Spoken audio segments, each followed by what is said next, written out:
Well, welcome everyone, and thank you so much for joining today's virtual discussion on 2020 electoral work in Georgia. And this is brought to us today by Convergence, the new book, Power Concedes Nothing, How Grassroots Organizing Wins Elections. My name is Karan Blair. I live in Georgia and I work at the New Georgia Project. This discussion, like I said, is being organized by Convergence Magazine, a magazine for radical insights, formerly known as Organizing Upgrade. Folks should know that Convergence works with organizers and activists on the front lines of today's most pressing struggles to produce articles, videos, podcasts that sharpen our collective practice, lift up grassroots stories, and promote strategic debate. Our goal is to create the shared strategy needed to change our society and change the world. Before we start, I want to give a big shout out to our audience. I can't see y'all, but I know you're there and really appreciate that you have taken the time to be part of what will be a really, really, really fruitful conversation. I want you to introduce yourself, drop your names, where you're from, where you're watching from in the chat. And if you have questions, if there's things that are like on the top of your minds that you want to sort of put out there for us to have some chat about, we'll be checking the chat back and forth so to make sure that we're engaging our audience. Our guests today are organizers from southern states, specifically Georgia. And the work that folks did in Georgia made inroads in the 2020 election, including flipping for Biden and Dems winning 2 Senate seats in the runoff, and followed really changed the landscape of this political moment. We want to hear from our speakers on how they made these gains and what organizing looks like for 2022 and 2024. But we want to take a step back and address the current moment that we are seeing happening across the country over the past few weeks. So again, I just want to start out with some broad framing. 2020 was a difficult and defining moment for poor and working class people and progressive movements in the US. We were hit with what some call 4 pandemics, right? COVID-19, economic devastation, climate crisis, and racial uprisings. We were dealing with an authoritarian president, a wannabe fascist who gave voice and power to white supremacy and white supremacist movements in the US and around the world. And with the book, Power Concedes Nothing, we are making an argument that not only did grassroots organizers set out to defeat Trump, but that this work was made possible because of years of work, not just a response to the hardships of 2020 or the 4 years of Trump. We will hear from our panelists as they highlight reflections from both the book and from their on-the-ground organizing work. So, this panel is made up of people who are talented and brilliant, not just thinkers. I'm a thinker, I admit it, but like folks who are doing the groundwork to build power in communities. As I'm going to start with, in fact, I'll just allow people to say hello real quick, and then we're going to dive into the questions. So I want to start with you, Beth. Say hello to the people. Hello, my name is Beth Howard, and I am with Showing Up for Racial Justice, one of our organizing directors that focuses on organizing in rural communities in Appalachia and the South. Nice. Hey, Ensei. Hi, hello. Good evening. I'm Ensei Ufard with the New Georgia Project, and it's C4 affiliate New Georgia Project Action Fund. And we are probably best known for doing a lot of voter registration work, but civic engagement, base building, power building, issue organizing, and trying to win a better Georgia for our families is what we do. And I'm happy to talk to y'all about how we do it. Nice. Hey, Cliff, what's the word? Hey, how's it going? It's good to be here with y'all. Always great to be in space with my dear friend and sister Ensei. So I'm gonna be quiet most of this. I'm gonna just sit back and listen to her and learn. And great to be on with Beth. Don't believe it. And of course, Beth and our friends over at Surge, who have been a huge help here in Georgia and beyond. But yeah, I'm just co-founder, executive director of Black Voters Matter, and glad to be here for this important discussion about Georgia and what Georgia has to teach the rest of the country and arguably the rest of the world. Yo, I'm ready. So let's start with you, Ensei, and let's just talk to the people about how you and the New Georgia Project and the New Georgia Project Action Fund, like how you approach organizing and how did you ramp up for 2020, and why was working with sort of this building power across the state so important? Okay. So that's a lot. All right, here we go. How do we approach organizing? I think that at its core, we have the saying in the organization that we have twice as many ears as we do mouths. And so we spend a lot of our time listening to Georgians about what their priorities are, what their hopes are for themselves, for their families, for their communities, but also what their fears are, their concerns, the things that they can't stand to see continue, and what people are willing to fight for or organize for or against. And then oftentimes sort of using that as our North Star to think about interventions like messaging, campaigns. Is it an election? Who is the elected official that is a key decision maker for this change that we want to see for ourselves and our families? So that is the basics of our approach, and how we go about doing it. The tactics vary according to the needs of the moment, but that's what we do. We listen to people, and people tell us what they want to fight for. And then how we built what we built for 2020. I mean, I'm leaning in. Right. It's like, well, I mean, I think that there was always this belief that 2020 was going to be big and important and monumental and consequential, right? And so we were building and preparing for that, preparing to hold our own, preparing to hold our weight, preparing to contest for power, to test our theories about mobilization, about messaging, about democracy, and whether or not it was an animating issue, whether or not, our hypotheses about Americans not liking it when you take their shit, when you take their stuff, that was, again, tons of opportunities to test those theories. And then the pandemic hit, and it was deeply challenging because,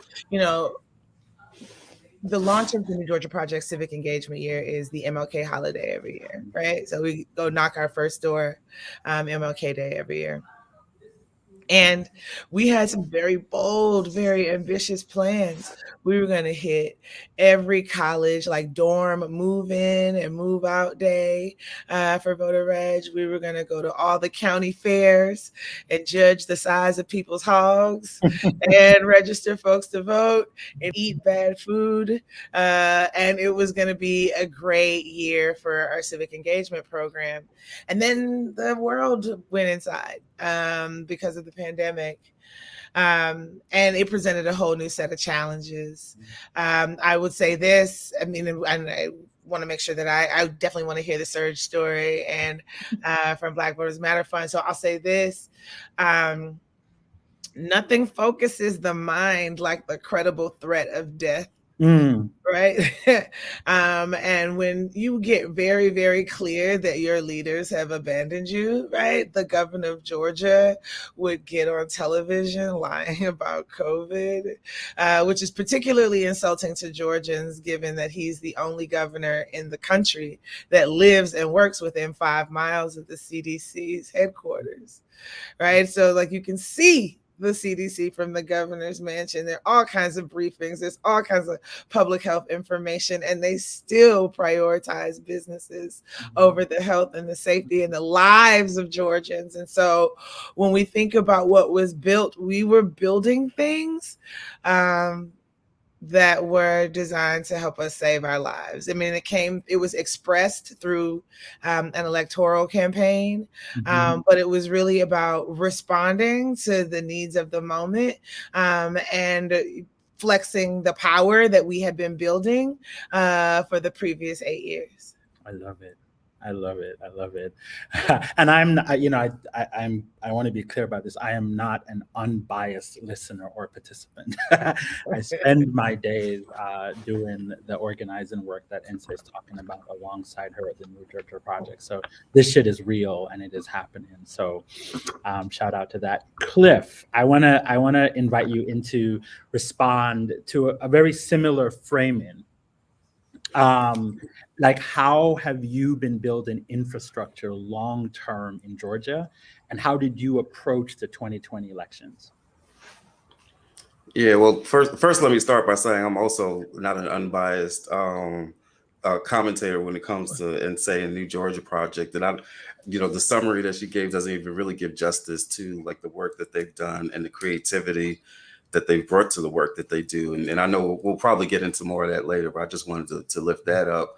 But yeah, I mean, the way that we approach the work and for years is that, and it's very similar to what Ensa was talking about, right? Like, first and foremost, we believe that in order for Black voters to matter, that we've got to prioritize and center the issues that Black voters and Black communities are dealing with. We always say it's not just about focusing on candidates or focusing on parties, certainly not about focusing on a party, but it's about focusing and centering the issues that our communities are dealing with. And that when we do that, that's the way that you engage folks who a lot of times are not engaged, right? It's not just about telling people just how important the election is or how important voting is in general.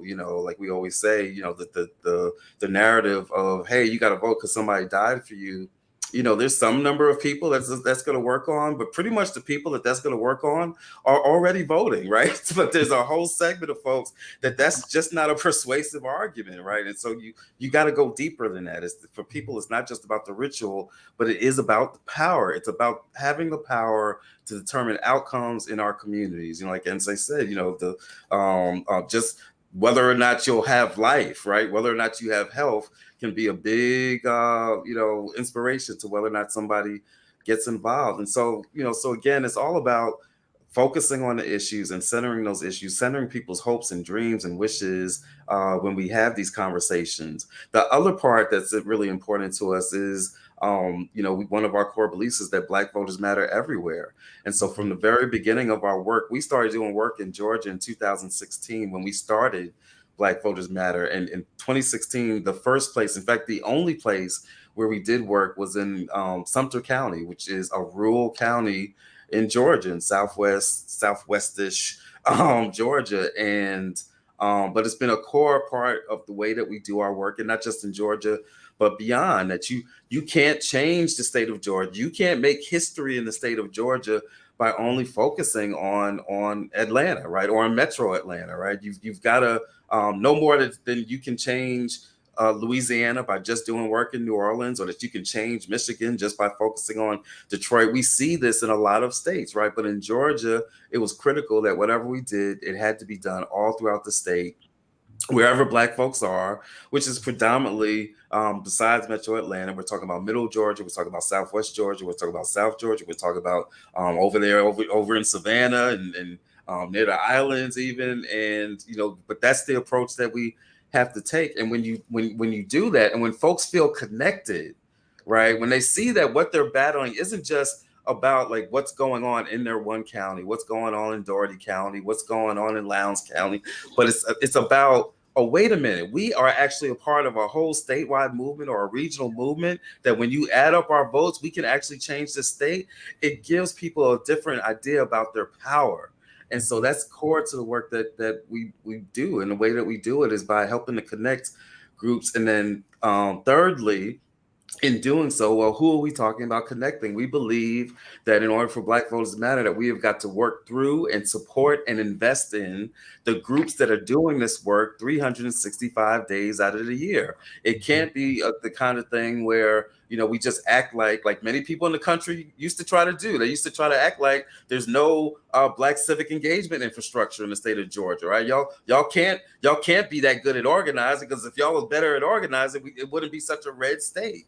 And one of the things we always say is that there's no such thing as a red state, particularly in the South. What we have is states that have been underinvested in, that have been underappreciated, that have been ignored, that have been ceded territory over to those who oppress us. And so if we're going to really believe that our communities matter and our voters matter, we've got to invest in the organizations that have those authentic relationships and live there and work there every day, dealing with a range of issues, not just voting, but dealing with police violence on a daily basis, dealing with healthcare, the closure of hospitals in rural communities throughout Georgia. That these are the types of organizations, youth organizations, arts and cultural organizations, right? These are the organizations that we've got to work with and support and invest in. And lastly, in doing all of this, it's also got to be about the messaging that we are always believe in. And I love the title of the book, Power Concedes Nothing. There's very little that we do where we don't emphasize the word power, right?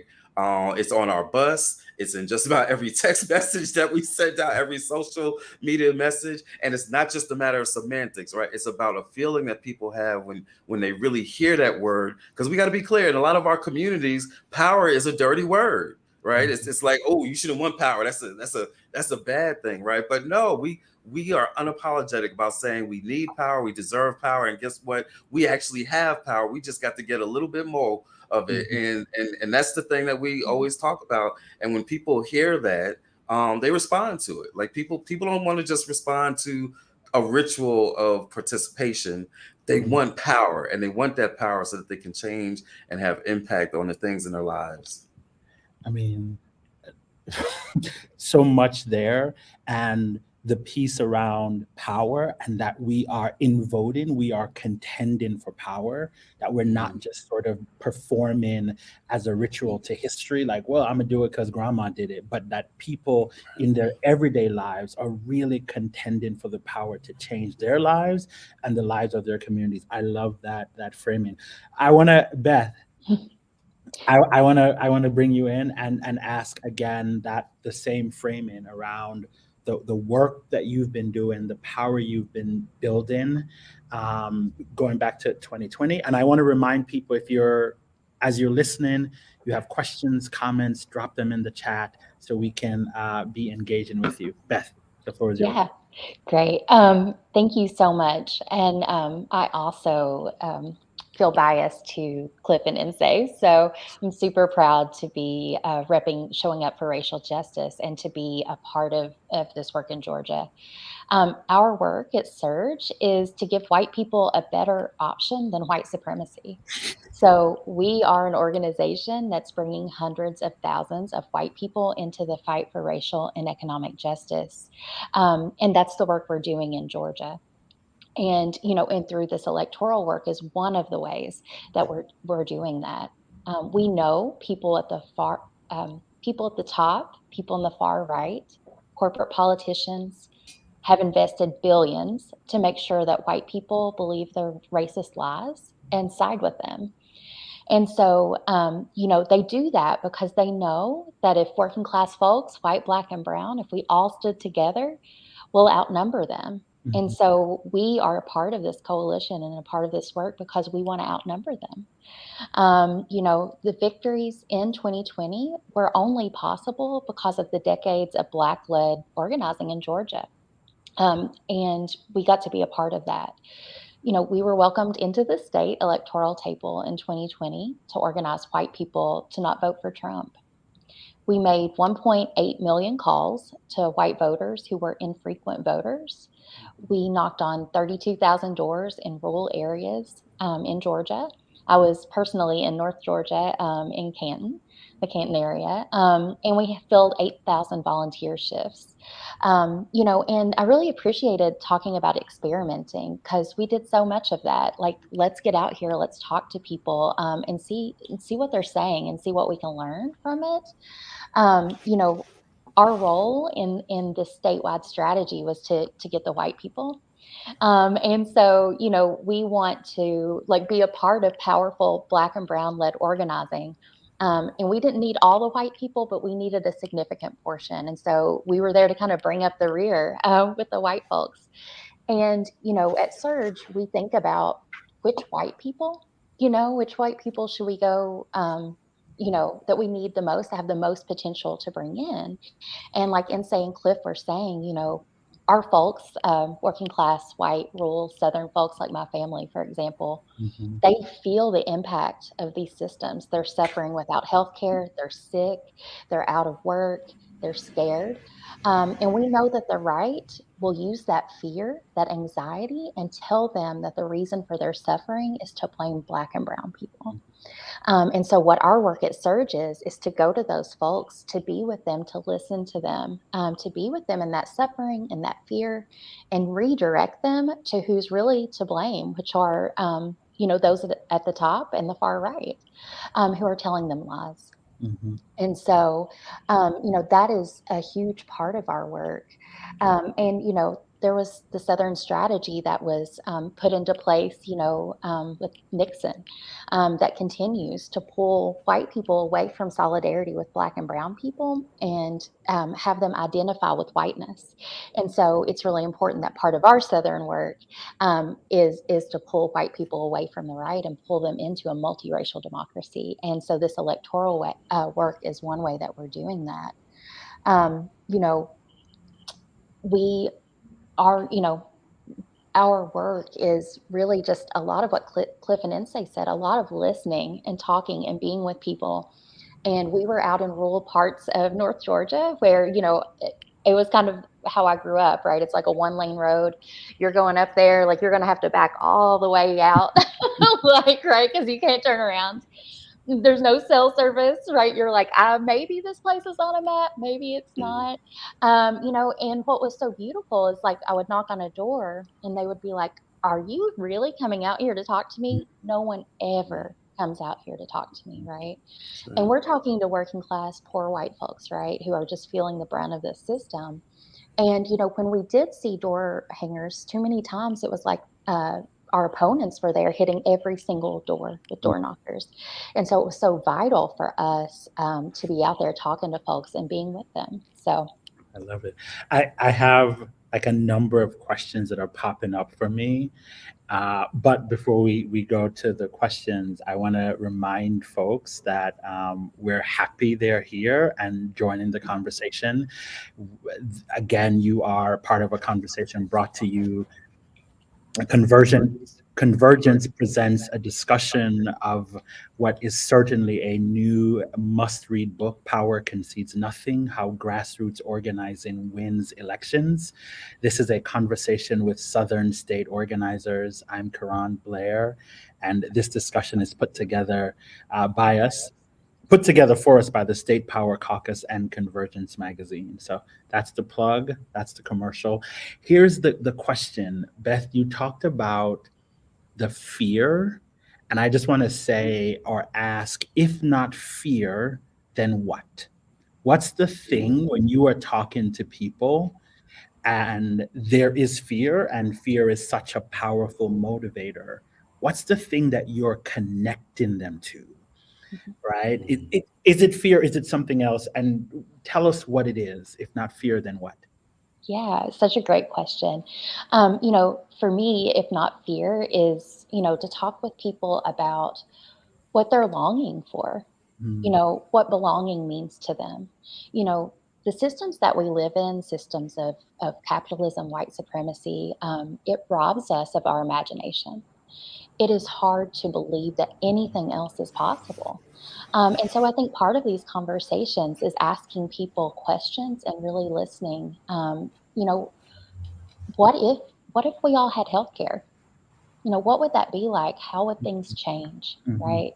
One of the questions we like to ask is, when was a time you felt like you really belonged, Come and on. why? And what was that like? You know, and so many times, I know I've been a community organizer for a very long time, and so many times I used to be very problem focused, right? Mhm. And like we want to hear about the problems, like, and there's plenty Mhm. of them. But I always like to remind myself to ask, what do you love about your community? Mhm.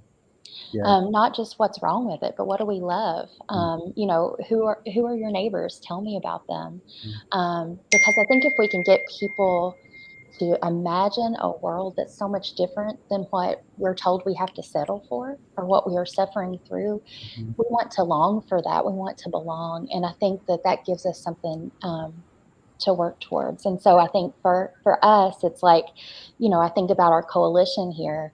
I want a multiracial democracy. I want a strong working class, white, black, and brown people's movement, you know, and the things that we could have. Thank you. I want to pick on a thread that Cliff sort of talked about, and I want you. We're talking about power, and the thing that you said that struck me was this idea that sometimes people in certain places, power is a bad word. So I want to ask you just very plainly, and we're talking about power. When you say power, what do you mean? What is it? What does it look like? How do we know that we have it, and how do we get more of it? Is, is that for me or? Yeah, you, Cliff. Oh, oh, okay. Yeah, I mean, that's a great question, because you ask 10 people to define it and you'll get probably at least 9 different, maybe 11 Yeah. different definitions. If you catch me on the right day, I'll give you my more nerdy, wonky, definitional power where I even break it down in terms of like the scientific Just give us this. principle of power and what it means in physics and how does that relate to social movements. But quite simply, when I talk about it, usually I'm talking about the ability for us to have control and over our lives and fulfill our objectives, right? The ability to make things happen. I think Malcolm once said brother Malcolm once said he was in a conversation where he said, power is the ability to get somebody to say yes when they want to say no. But no matter how you look at it, it's the thing that lets us, or Dr. King, talked about, how power at its best is love implementing the demands of justice. That's another key way that we often like to think about it, right? Is that how do we take that love that Beth was just talking about? How do we make it a reality? How do we turn it manifest to make the things that we want for our lives, actually appear? That takes power. And so those are the ways that I think about it when I talk about it. And yes, we view it as being a dirty word because that power has so often throughout our history in this country been used against us in negative ways. It's been used in ways that, Dr. King again said, power without love is reckless and abusive. We've seen reckless and abusive uses of power. We are seeing right now reckless and abusive uses of power. The attacks against our LGBT communities, imposing on women and girls and anyone who can have a baby, imposing on them whether or not they have control of their bodies, even to the point of saying that a 10-year-old who is raped has to deliver her rapist's birthday. That's a reckless and abusive use of power, right? We've seen lynchings and segregation and so many abusive uses of power where it makes some folks in our community be like, that's something I want to stay away from. Politics in itself is something I want to stay away from. And so part of the conversation has to be around getting folks to see that power doesn't have to be used reckless and abusive. Power married with that love that Beth was talking about, that Dr. King talked about, that NSA and NGP talks about, that when you combine those two things, that's where the magic's at. That's where we can have control of our lives. But guess what? Having control of our lives doesn't mean that we have to similarly oppress somebody else, right? That's what it looks like when you have power and love together. This is good. I want to ask you and say, we're thinking about power, thinking about some of the visions that Beth talked about in terms of the hope that motivates people.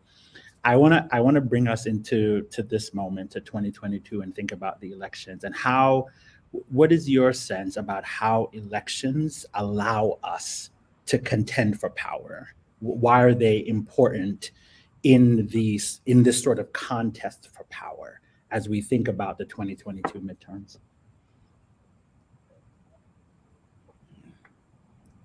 I think you're muted. I'm gonna get so roasted for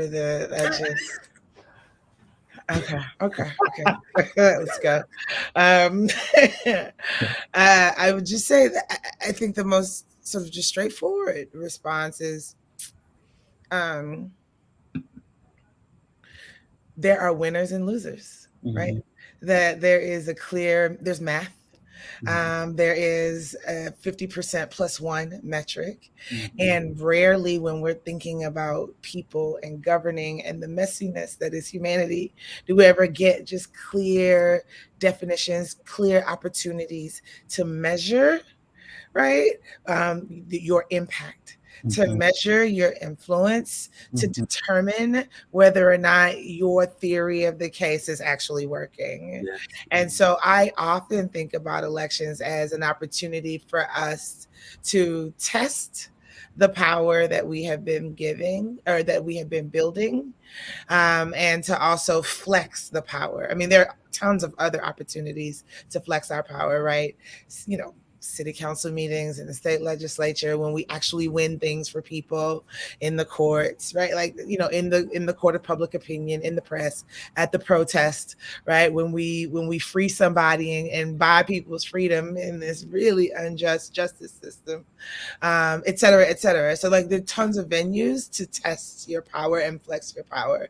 And elections just is one of those for us. I mean, and not to diminish it, right? It's also an opportunity when we think about, I mean, I tell people all the time, radical feminist, raised in the deep South, immigrant, right? Like, you better believe I'm used to losing campaigns. You better believe that I pick the wrong horse every time, right? But there's a vision that I have for Georgia. There's a vision that I have for myself and the kind of leadership that I want to live under. And so as we're thinking about not only, you know, registering people to vote, but then getting people out to vote, and then getting people's, and then, you know, in some instances endorsing candidates or electing movement candidates. And then we get to have the conversation about co-governance and how we spend our money together, and who we are electing, who we're sending to Washington, D.C., or to our state capitol, or to the city hall to co-govern with us, to co-govern with the people. And that's the good stuff. Like, that's where we're trying to get to, for a system of government, a system of laws, of institutions that work for us. I mean, we're paying for it. They better. Why can't they work for us and our families? So that's how I think about elections. They are not why we exist. For anyone that is listening, and anyone who reads Power Concedes Nothing, because it is an incredible text. Yes. That's what we think. That's how we think about elections. And I apologize. What was the second part of the question? No, that's. I feel like that gets it right, because there is a way in which one of the bottom lines of Power Concedes Nothing is really that it is an attempt to uplift that elections are not the end all and be all, right, in terms of building power, but just one of the tools. And you often do, because I get to hear you a lot, a really good job of articulating that it's not a useless tool, it's not a dull tool, but it is a tool, and that we have to wield it with great craftsmanship, right, in order to win. Cliff, I see you want to jump in. Go ahead. 90 seconds. Yeah, because real quick, something that Nsé said, all of what she said, but there was something that she said that I thought was really powerful and important when she started off talking about, you better believe that I'm used to picking the wrong candidate and losing elections. There are people that will say that when you lose, that's evidence that what you were doing was weak, that it was wrong, that it was incorrect, that you did not have power. And in reality, what it shows is that sometimes we are on the right path, but when we measure things by this strict thing of winning and losing, it can lead you to change your strategy, listening to some other folks who are trying to get you to go off course. But in reality, what happened in Georgia in 20 and 21 didn't just happen over a year. It took a lot of years, and many of those years with losses. But when the work is right over time, it will shock the world. And that's what happened in Georgia. People were committed to a certain belief and a certain path of building power, and they stayed on that path and they worked the plan. And then what we saw happen in 20 and 21 is what happened. I love this. There's a term, Nsé talked about it. Randy Weingarten from the Teachers Union often says it, the theory of the case, right? Mm-hmm. That there is when we talk about organizing, and because sometimes we're on the side that is not the most popular in the moment, but we have to have, it sounds like you're saying, a clear theory of the case that we can test. And if we lose, we can say, here is why we lost. There wasn't enough money. So we can then do some analysis to help us understand whether or not it makes sense to continue with this theory or to shift in light of wins or losses. I love this. So Georgia certainly, may have unique electoral dynamics, but can be a model for organizing. There are folks who are watching who are not from Georgia, and I would be interested then in what are some of the lessons, right? And Cliff, you sort of started out there, that we're taking into 2022, right? As we get into the midterms, reflecting on some of what we've done together, some of the wins and the losses. What are lessons that we're taking into this cycle? And I'll start with you, Cliff, and then, if others want to, and say, Beth, lessons. Yeah, I mean, there's so many lessons. I'm just give a couple. We talked about some of them in terms of like how we focus on issues and the ways that we talk to our people. I think another lesson is just in part of what you're seeing here, right?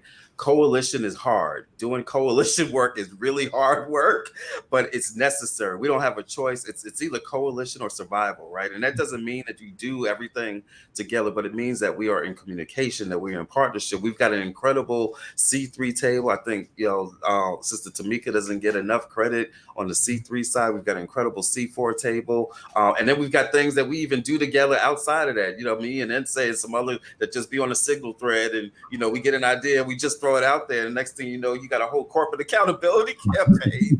That happened. And so I think a big lesson is just in the ways that we work together, ego and all that stuff aside, because we're so clear in alignment in terms of what we believe the state needs and what it is that we believe that we collectively have to offer. So what I heard you say is it coalition or die? Yes, that's right. So that's, again, we're thinking about lessons, and I said 2022, but as we think about 24 as well, right? Coalition and the importance of coalition building, and say lessons that from the work that we've done so far, from this year so far, that we're taking into 24.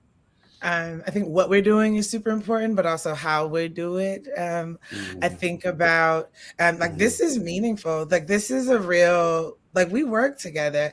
I was thinking, just a little personal note. So recently went through a breakup, and I'll get text messages sometimes in the evening, and it'll be, "Hi, this is Annie from Surge." And it's like, wait, this is not the text I was looking for, but you are consistent, Annie, and I appreciate it.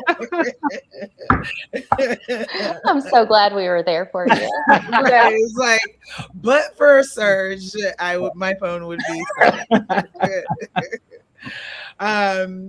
that this is real. So how we're going about winning, how we bring people in, how we play together, again, thinking about actually winning and then getting into the positions of power and governing. I think that, what we have all experienced, being really excited about getting a super aligned candidate elected.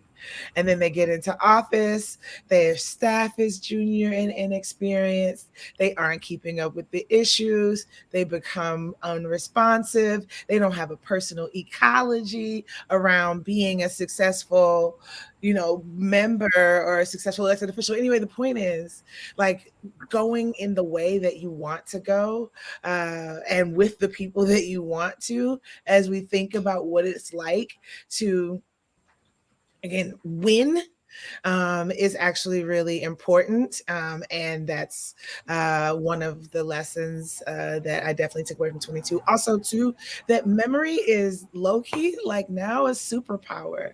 The way that the right would like for us to just, like, wipe the slate clean and start all over. And then, side note, the way that progressive donors would like for us to wipe the slate clean and just start over is harmful, destructive. It is a waste of time and energy. It is inefficient, etc. And so memory is our superpower. So remembering Bush versus Gore and the 2000 presidential elections, and hanging chads and pregnant nipples and Catherine Harris and Jeb Bush, and how the Supreme Court gave us a president that didn't nobody want, right? And how we are headed towards a 2024 election with a worse Supreme Court. So a rogue Supreme Court. The folks that we're going to elect this November, they're going to be the Congress that has to certify the 2024 presidential election. And if we elect a class that is inspired by the January 6th insurrection, baby, the series finale of America. And so memory is our superpower, connecting the dots, not recreating the wheel, I think is going to help us respond much, much, much, much quicker to the moment, because even though things are really, really bad, we've seen a lot of this before. I love it. So coalition or die, how we win matters. Memory is a superpower, connect the dots. And I want to throw it to Beth, to just lessons that you are taking into this midterm, and then that you're taking into 24. Yeah, absolutely. Just really resonate with what Cliff and Insay are sharing as well. I think the way we're looking at our program is block, build, and grow.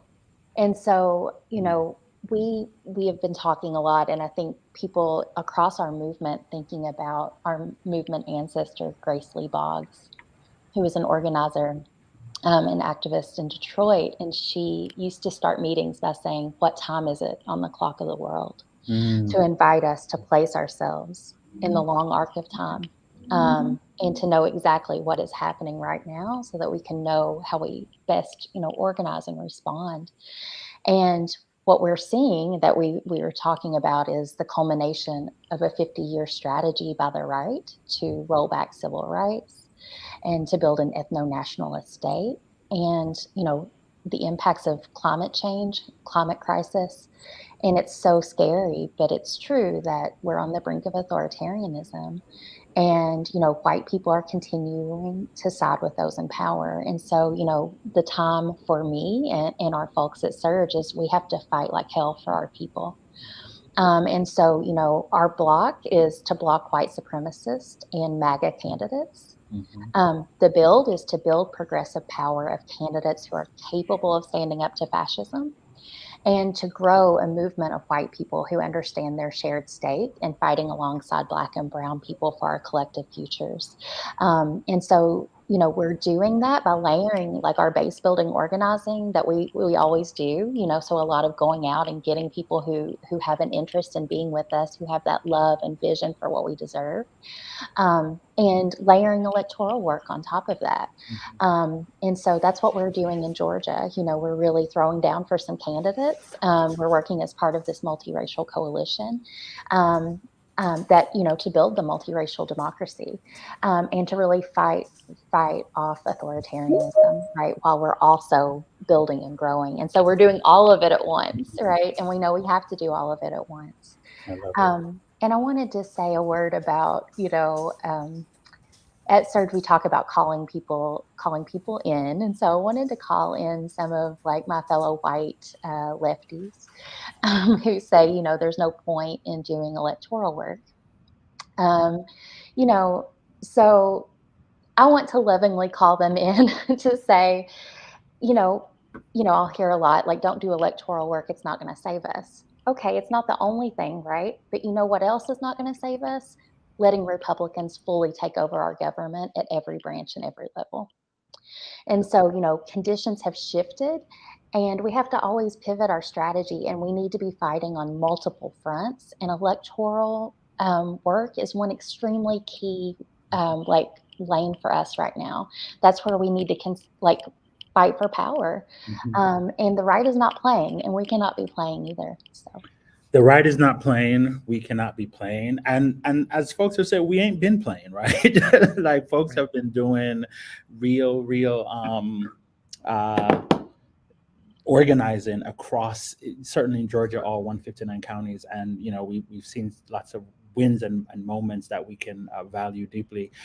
Coalition or die, how we win matters. Memories a superpower. Connect the dots. Block, build, grow. Lessons that we're taking with us into this election, into 2024. I know there's a question from an audience member. We're going to bring up that question, and that's going to be the thought around which we wrap up today's conversation.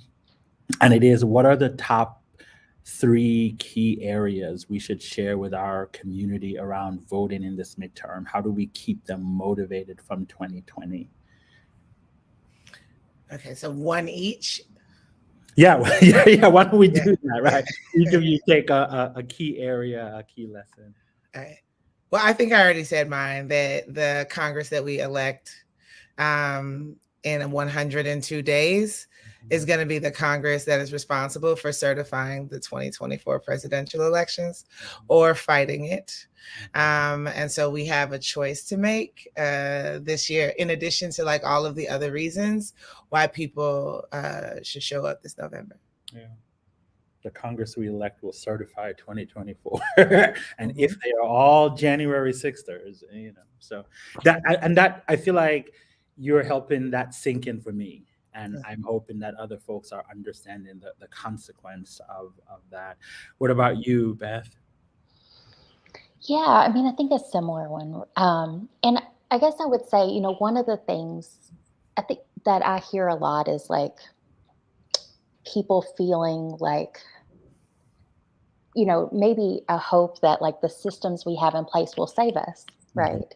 Like we can, just hope that there's going to be something to catch us in our systems that are in place. And I just to say to affirm what Insay said, like we have to like get out and make sure that this is not the Congress that we have, right? Heading into 2024. And then also to build that long arc, that group of people that are going to keep going and keep building, because, even if we win in 2024, that battle is not over. Like we have to keep growing. We have to keep contesting for power and building our power. And so I think, like it's so important in the immediate, and it's also a very vital step as we continue to grow and build. Karan, before Cliff razzles us, can I just pull on this thread a little bit? Absolutely. I feel the same way, Beth. I often feel like there's got to be some adults in this room. Like, and I'm shocked at how shocked I can still get when I realize that no, like literally, it's got to be us in a lot of instances. Like, oh, there's no one doing this. Or wait, our member of Congress was leading the January 6ers on a tour, like showing them the emergency exits and the blind spots. Like, wait, there's not a statesman amongst y'all. There's not a patriot amongst you. And I also feel like whenever I embody that message and realize like that, yes, there are lessons to be learned from, campaigns in the past, et cetera, and organizing in the past, but there really is no reason why we should not fight for our version, like for the version of the future that we want to live in. There's no reason why we shouldn't contest for power. There's no reason why we shouldn't run for these offices, because look at these guys. Totally. Right. Totally. And like, It's like, look at these people. You can also run for office, baby. right. Yes. I believe in us. Like, come on. Yeah, yeah, yeah. Surely. What do you, as we think about like infrastructure building, right? And certainly Surge, Mhm. NGP, Black Voters Matter, there's a level of infrastructure building that we all have done. And I'm interested in either lessons or advice that you want to share with grassroots organizers who are themselves working to build the kind of infrastructure you've built to secure wins where they are organizing. What advice or thoughts do you offer? Why don't we start, Serge? We'll start with you, Beth. Sure. Yeah. One of the things that we did for the runoff elections, and that we've continued to do in Georgia. So we ran a field program for the runoff election, and so we were welcoming Surge members from across the country, who wanted to come and were committed, along with our folks who are already there on the ground.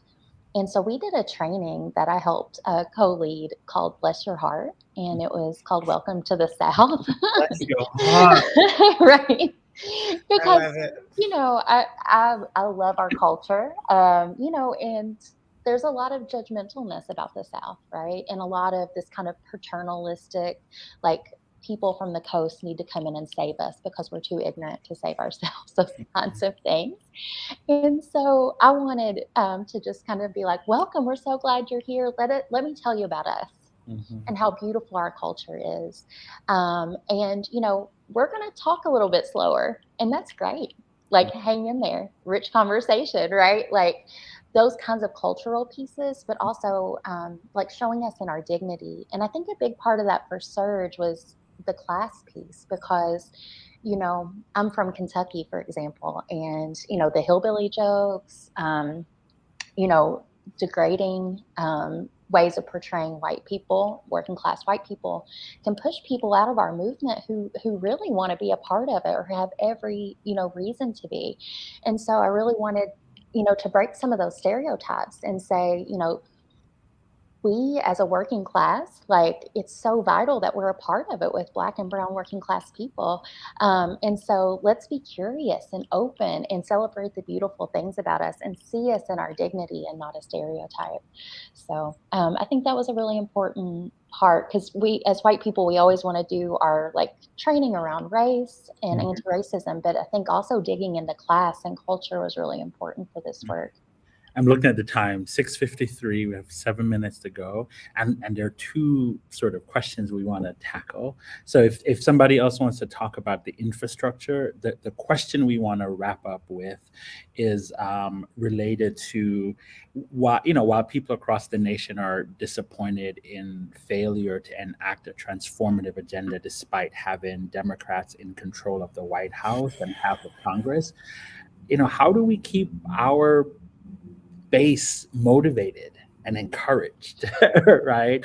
So on one hand, it's, what do we say about infrastructure and how do we help people build? And then how do we keep our base motivated in light of all that's happening? And folks can like take a bit or both of those at the same time as part of your closing offering. I'll do a little bit of infrastructure.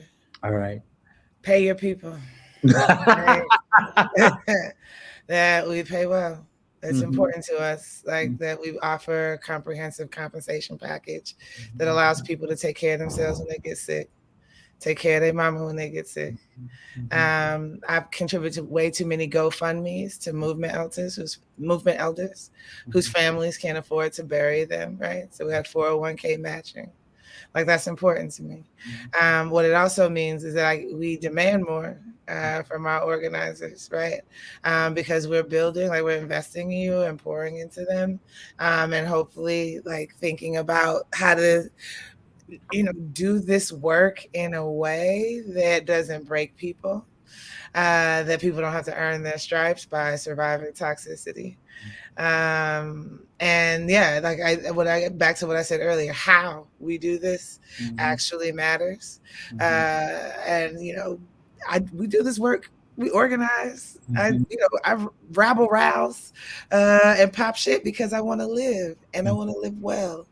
And so walking it like I talk and just thinking about the infrastructure, I think that's super, super, super duper important. And so, EDs and development people making interventions with philanthropy. Mhm. To let them know that like the price is the price. The price and the price went up. The price is the price because we love ourselves, we love our people, we don't want to break our people while we're doing this work, and it's possible. Mhm. I think the second infrastructure piece is thinking how to get off of the philanthropy hamster wheel. Mhm. That this work is entirely too dependent on large institutional givers, and I think the right can be fine with that just because there's always going to be a market for hate. Mhm. But the sort of the love ethic, the like multi-generational, multiracial, multi-ethnic work, we need to figure out a way to scale it Mhm. and sustain it because our lives depend on it. Like we deserve it, and we're not going to get there with just extremely wealthy families and their tax avoidance schemes and the institutions that they use in order to avoid tax liability. I love it. Thank you. The book, I'm a third to you, Cliff, but for those who are listening, the book Power Concedes Nothing. There you go. Order your copy of the book. Read the chapter. Read the whole thing. So much richness there. So, Cliff, as we wrap up, you, sir, infrastructure and how do we keep given all that's going on, how are you keeping your people, your base motivated, connected, encouraged to seize this moment? Well, on infrastructure, I'm gonna just co-sign on everything that NSA said.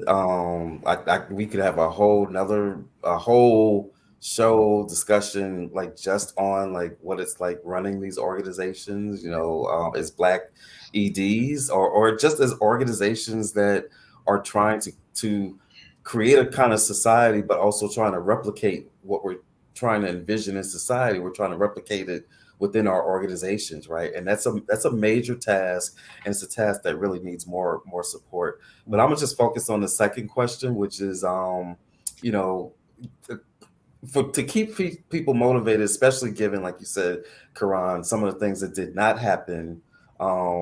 The bottom line is we've got to have honest conversations with our community, right? There's a school of thought out there that like you can't say anything right now that criticizes the president, certainly not the vice president, or the Democratic Congress, Somebody missed because that memo.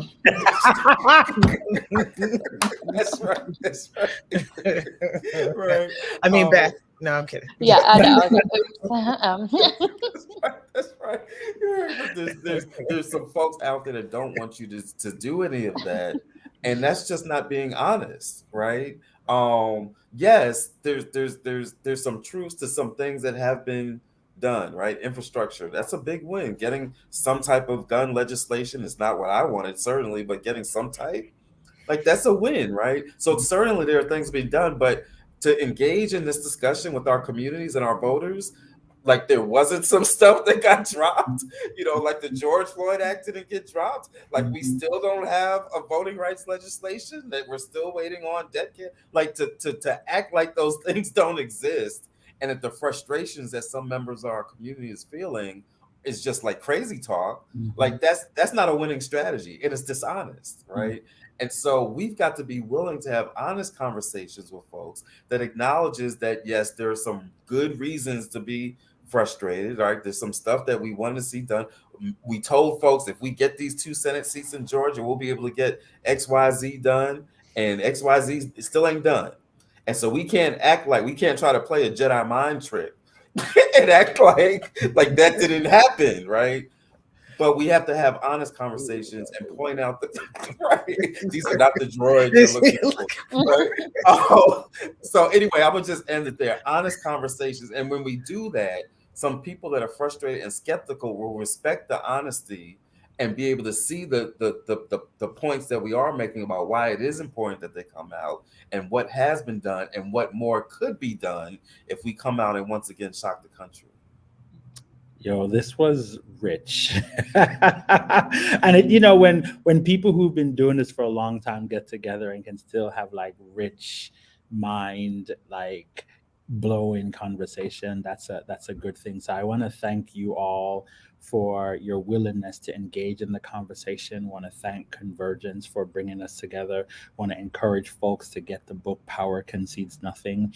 The organizations on this conversation, they do a lot of work. We do a lot of work. Go to the website, give, volunteer. Georgia is in a moment, and we are recruiting all the folks we can get to be part of what it is we are building here in Georgia. So that's my plug.